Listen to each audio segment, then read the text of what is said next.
اب اللہ تبارک و تعالیٰ کیا فرمایا، اذا جاء نصر اللہ والفتح، کہ نبی پیغمبر آپ مکہ شہر کو فتح کریں گے. کیسے کریں گے؟ اللہ تبارک و تعالیٰ کی نصرت کے ساتھ. تو گویا کہ اس میں سب سے پہلا نقطہ ہمارے لیے اخلاقی درجہ اس کے اندر کیا ہے کہ جب بھی انسان کو کامیابی ملتی ہے اس کی اپنی محنت کے بل پہ نہیں ملتی، بلکہ جب تک اللہ کی نصرت شامل حال ہوتی ہے تب تک انسان جو ہے ترقی کی منازل طے کرتا جاتا ہے. تو لہذا جب اللہ کی طرف سے انسان کو کوئی بھی منزل ملتی ہے، کسی بھی مقصود تک انسان پہنچتا ہے، اپنے ٹارگٹ کو حاصل کرتا ہے، تو پھر اسے یہ نہیں کہنا چاہیے دیکھو میری محنت، دیکھو میری ڈگریاں، دیکھو میری اتنی بڑی فیکٹری کارخانہ، دیکھو میں نے اتنا بڑا گھر بنا دیا، دیکھو میرے پاس کتنی گاڑیاں ہیں، دیکھو میرے پاس میری فیکٹری میں کتنے ملازم کام کرتے ہیں. بلکہ ان ساری رب کی نعمتوں پہ، ان سارے رب کے احسانوں پہ الحمدللہ کہنا چاہیے کہ اللہ تیرا شکر ہے کہ یہ ساری نعمتیں تو نے عطا کی ہیں، یہ سارے احسانات اللہ تیری جانب سے ہیں. تو دیکھیے اللہ تبارک و تعالیٰ نے مختصر الفاظ کے اندر بھی اصلاح فرمائی، اذا جاء نصر اللہ والفتح، فتح کا بعد میں ذکر کیا، پہلے بتایا کہ ہماری نصرت شامل حال ہے. یہی وجہ تھی کہ وہ مکہ والے جنہوں نے بدر میں، احد میں اور دیگر غزوات کے اندر، دیگر جنگوں کے اندر مختلف صحابہ کرام کو شہید کیا، مختلف پلاننگیں کی، نبی علیہ السلام کی قتل کی سازشیں کی جائیں، بڑے پاپڑ میلے. لیکن اب کی بار جب نبی کریم صلی اللہ علیہ وسلم مدینہ سے نکلے ہیں تو 4,000 صحابہ کرام تھے، لیکن مکہ پہنچتے پہنچتے ارد گرد سے قبائل ملتے گئے اور ٹولیاں جماعتیں ملتی گئیں تو 10,000 تک کا لشکر جرار، 10,000 فوجی محبوب پیغمبر علیہ السلام کے ساتھ شامل ہے. اور کیسی جنگ کہ کسی ایک انسان کا بھی خون نہیں بہایا گیا. نبی کریم صلی اللہ علیہ وآلہ وسلم جب مکہ میں داخل ہوئے ہیں، حالت کیا ہے کہ وہی چودھری جو اپنے آپ کو عزت والا سمجھتے تھے، محبوب پیغمبر علیہ السلام کو اور ان کے ماننے والوں کو رسوا سمجھتے تھے، کم تر سمجھتے تھے، اپنے آپ کو اعلیٰ اربا سمجھتے تھے، اب وہی نظریں جھکا کے، گردنیں جھکا کے اپنے اپنے ظلم و بربریت کو یاد کر رہے ہیں کہ ہم نے نماز پڑھتے ہوئے اوجریاں بھی نبی علیہ السلام کے اوپر پھینکی ہیں، گردنوں میں چادریں ڈال کے گھسیٹا بھی ہے، آوازیں بھی کسی ہیں، دیوانہ شاعر مجنون بھی کہا ہے، قتل کی سازشیں بھی بنائی ہیں، ہم نے حتیٰ کہ نکلنے پہ، ہجرت کرنے پہ مجبور بھی کیا ہے. آج پتہ نہیں کیا ہونے والا ہے، ہم میں سے کس کس کا خون بہایا جائے گا، آج پتہ نہیں اس محبوب پیغمبر علیہ السلام کا غصہ کیسے ٹھنڈا ہوگا. سب کو اپنے ذہن کے اندر اپنے کیے ہوئے ظلم یاد آ رہے ہیں، لیکن نبی کریم صلی اللہ علیہ وآلہ وسلم وَإِنَّكَ لَعَلَىٰ خُلُقٍ عَظِيمٍ جو لوگوں کو اخلاقیات سکھانے کے لیے آئے تھے. محبوب پیغمبر علیہ السلام نے بادشاہت نہ کی ہے نہ پسند کی ہے، بلکہ آقا علیہ السلام نے مسکینی پسند فرمائی. ہمیشہ یہ دعا فرماتے تھے، اللہم احیینی مسکینا وامیتنی مسکینا واحشرنی فی زمرۃ المساکین. اللہ میں جب تک زندہ رہوں مجھے مسکینوں میں، غرباء میں، کمزور لوگوں میں زندہ رکھنا. یا اللہ جب مجھے موت آئے انہی کمزوروں میں سے موت آئے، اور یا اللہ جب میدان محشر میں اٹھایا جاؤں تب انہی مساکین کے اندر جو ہے میرا حشر ہو، مجھے اٹھایا جائے. اب نبی کریم صلی اللہ علیہ وآلہ وسلم اپنی اونٹنی کسوا کے اوپر موجود ہیں، شہر کے اندر داخل ہو رہے ہیں تو مکہ والوں کی گردنیں اس لیے جھکی ہیں، مکہ والوں کی نظریں اس لیے جھکی ہیں کہ انہیں اپنا ظلم یاد ہے. میرے محبوب پیغمبر علیہ السلام کی گردن بھی جھکی ہے اور نظریں بھی جھکی ہیں، صرف شکرانے کے طور پہ. کیونکہ اس سے پہلے کے بادشاہ کرتے کیا تھے، جب کسی علاقے کو فتح کرتے تھے وہاں تہس نہس کر دیتے تھے، لوگوں کا خون ایسا بہتا تھا جیسے ندیاں بہتی ہیں، لوگوں خواتین کی عزتیں پامال کی جاتی تھی، معصوم بچوں کو نیزوں کے اوپر لٹکایا جاتا تھا. یہ منظر مکے والے اور مدینے والے اور عرب والے جانتے تھے، لیکن محبوب پیغمبر علیہ السلام 10,000 کا لشکر لے کے مکہ میں داخل ہوئے ہیں، گردن بھی جھکائی ہے، نظریں بھی جھکائی ہیں، اور نظریں جھکائے ہوئے اپنے رب کا شکر ادا کر رہے ہیں. الحمدللہ اللہ تیرا احسان ہے، کسی ایک انسان کا بھی خون مکہ شہر میں نہیں بہا، اور یہ مکہ ہمارے لیے ہموار کر دیا گیا ہے، ہم اس میں فاتح کی حیثیت سے داخل ہو رہے ہیں. تو گویا کہ محبوب پیغمبر علیہ السلام نے بتایا کہ اقتدار بھی کیسا ہوتا ہے، حکومت کیسے چلائی جاتی ہے.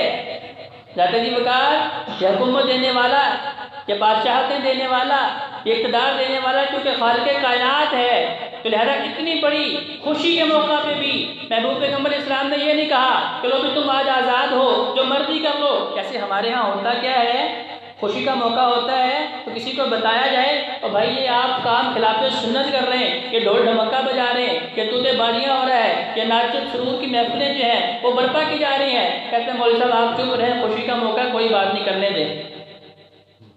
اسی طرح جب غم کی کیفیت ہوتی ہے اس وقت بھی کہتے ہیں جی نہیں، اس کو کبھی ہوش و حواس نہیں ہے، لہٰذا آپ جو کرتے کرنے دیں، بعد میں اس کو بتائیں گے اور سمجھائیں گے۔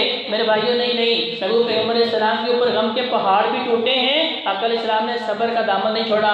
نبی علیہ السلام کو بڑی سے بڑی خوشخبری بھی دی گئی ہے، آقا علیہ السلام نے اس وقت بھی تکبر و غرور کا اظہار نہیں کیا، بلکہ صابر اور شاکر بن کے بتایا ہے کہ ہماری جان جو ہے خالق کائنات کی امانت ہے، ہماری جسم کے اندر جتنی نعمتیں اللہ تبارک و تعالیٰ نے عطا فرمائی ہیں ان سب کا پیدا کرنے والا، ان سب کا نظام چلانے والا جو ہے وہ اللہ ہے۔ لہذا اگر کوئی چیز اللہ چھین لیتا ہے تو ہمیں واویلا نہیں کرنا، آہو بکا نہیں کرنا، رونا پیٹنا نہیں، بلکہ صابر بننا ہے۔ تو اگر کوئی نعمت ملتی ہے اس کے اوپر رب کا شکر ادا کرنا ہے۔ آقا اسلام نے اعلان کیا فرمایا؟ فرمایا جو بھی ان میں سے بیت اللہ میں داخل ہو جائے، اے میرے ساتھیوں اسے نہیں مارنا۔ ان میں سے جو بھی ابو سفیان کے گھر میں پناہ لے لے اسے نہیں مارنا۔ ان میں سے جو بھی اپنے گھر میں داخل ہو کے دروازہ بند کر دے اسے نہیں مارنا۔ حتیٰ کہ فرمایا جو تمہارے سامنے کھڑے ہیں اگر وہ بھی تمہارے قریب جانے پہ ہتھیار نیچے پھینک دیں تم نے انہیں پھر بھی نہیں مارنا۔ کیونکہ محبوب پیغمبر علیہ السلام یہ کہہ رہے ہیں کہ آج کسی کو بھی نہیں مارنا، لا تثریب علیکم اليوم۔ تو میں آج وہی جملہ بولتا ہوں کہ میرے بھائی یوسف نے اپنے بھائیوں کے بارے میں بولا تھا کہ بھائیوں نے کیا شروع کیا تھا کہ باپ سے دور کر دیا، کنویں میں پھینک دیا اور در بدر کی ٹھوکریں کھانے کے اوپر مجبور کر دیا۔ لیکن وہی یوسف علیہ السلام جب اللہ نے حکومت دی، اللہ نے اقتدار دیا اور وہی بھائی مجبور ہو کے اس یوسف کے پاس بھیکاری بن کے آئے ہیں تو کیا فرمایا تھا؟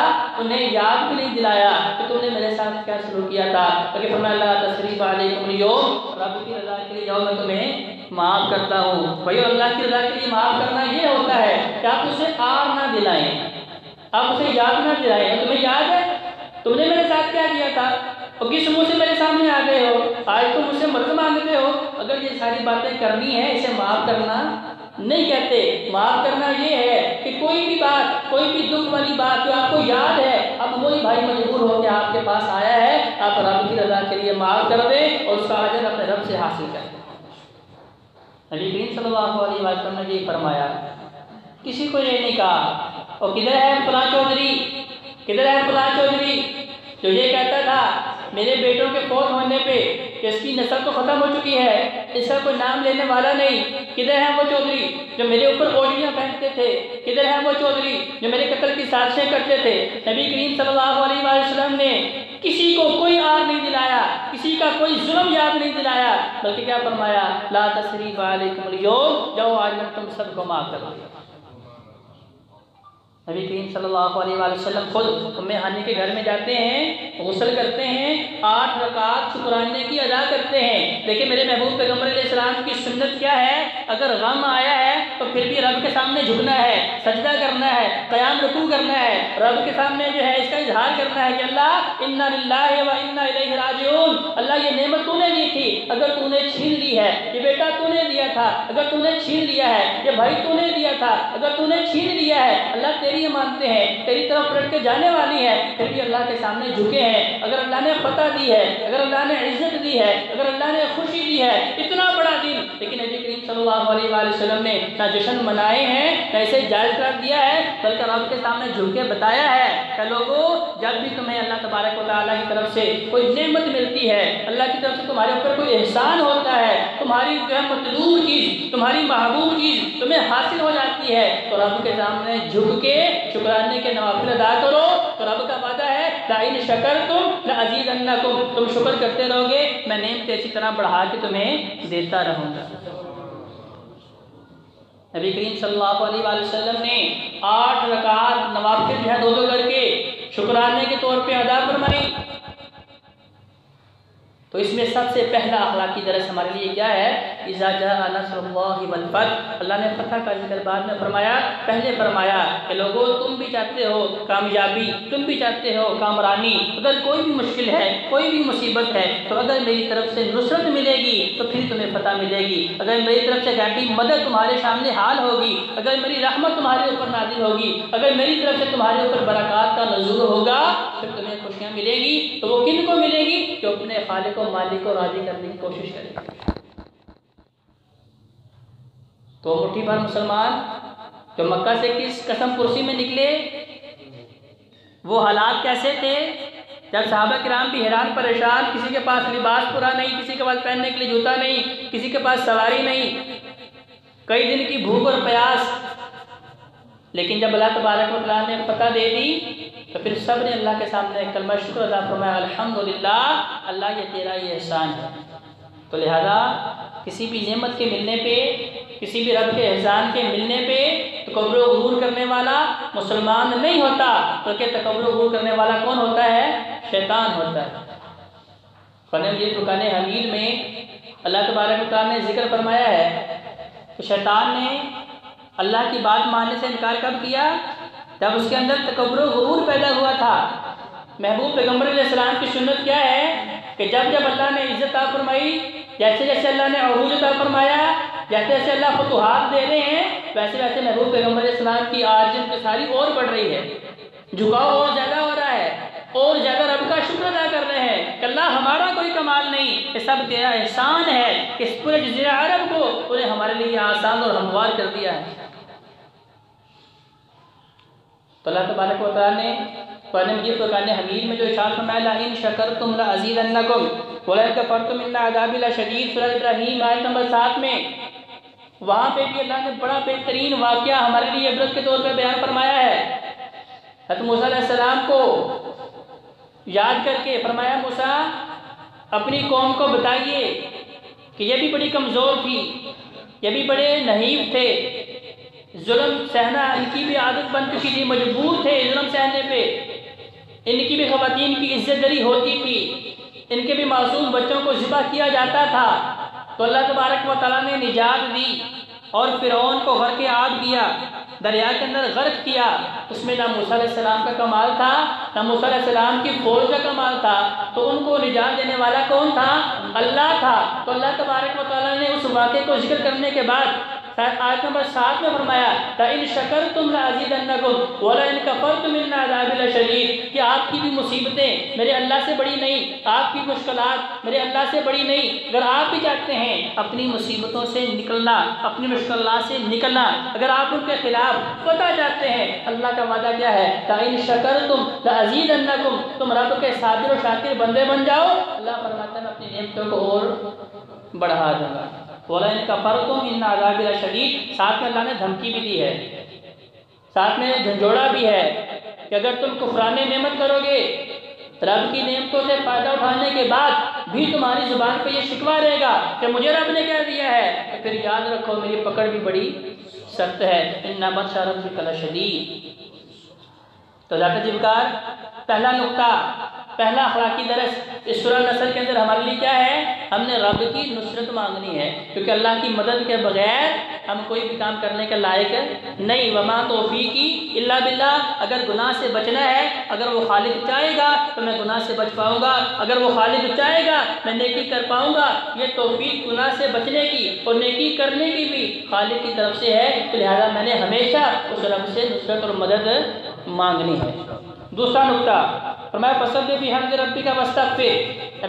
محبوب پیغمبر آپ دیکھ رہے ہیں کہ اب وہ قبائل جو اس انتظار میں تھے کہ بھئی دیکھتے ہیں کہ یہ قریشی یا مکہ والے اگر انہوں نے اسلام قبول کر لیا تو پھر ہم بھی کر لیں گے۔ بہت سارے لوگ چوری چھپے بھی اسلام قبول کر لیا تھا لیکن اظہار نہیں کر پا رہے تھے، لیکن جب اللہ تبارک و تعالیٰ نے اتنی بڑی فتح دے دی، مکہ کو فتح کر دیا اور سارے قریشی، سارے مکہ والے محبوب پیغمبر علیہ السلام کے ہاتھ پہ جو ہے بیعت کر رہے ہیں، لبیک کہہ رہے ہیں اور دین اسلام کو قبول کر رہے ہیں، تو اس کے بعد پورے کے پورے قبیلے آ کے، پوری جماعتیں آ کے نبی کریم صلی اللہ علیہ وآلہ وسلم سے گزارش کرتی تھی ہمیں بھی دین اسلام میں داخل کر لیجیے۔ یمن سے 700 لوگوں کا قافلہ آیا اور 700 لوگوں نے بیعت وقت جو ہے آقا نبی کریم صلی اللہ علیہ وسلم کے ہاتھ پہ بیعت کی۔ کہ کیا تھا کہ آپ دیکھیں گے لوگوں کو تو فوج در فوج، جماعتیں در جماعتیں، قبیلے در قبیلے جنہیں اسلام میں داخل ہوں گے۔ تو اس کے بعد پھر کیا کرنا ہے؟ فرمایا فَسَبِّحْ بِحَمْدِ رَبِّكَ وَاسْتَغْفِرْ۔ اس سارے پس منظر میں، اس سارے سینیریو میں، اس سارے حالات میں آپ نے اپنے رب کی تسبیح بیان کرنی ہے۔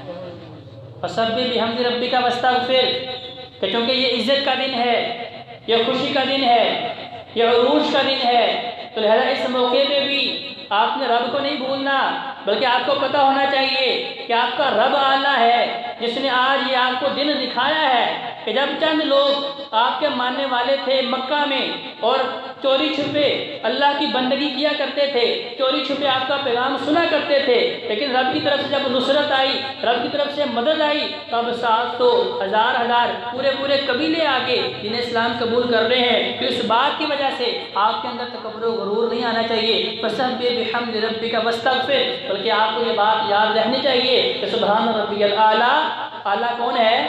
اللہ ہے۔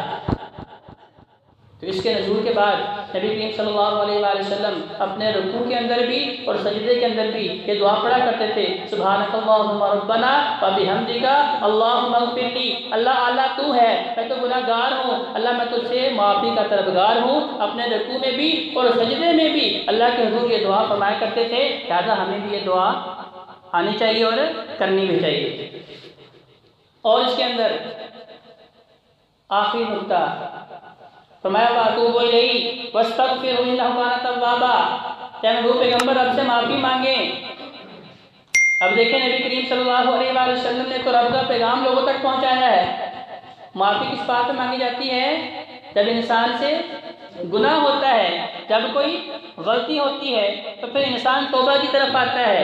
لیکن یہاں یہ نقطہ بھی ہے کہ جب انسان عبادت کرتا ہے، جب انسان رب کو راضی کرنے کی کوشش کرتا ہے، جب انسان ایسا عمل کرتا ہے جس کے ذریعے رب کا تقرب حاصل کیا جا سکتا ہو، تو اس کے بعد بھی اللہ سے معافی مانگنا انسان کی عاجزی اور انکساری کا ثبوت ہے۔ کیونکہ دیکھیں جب ہم نماز پڑھتے ہیں، نماز کی تکمیل پہ نبی کریم صلی اللہ علیہ وسلم کیا پڑھتے؟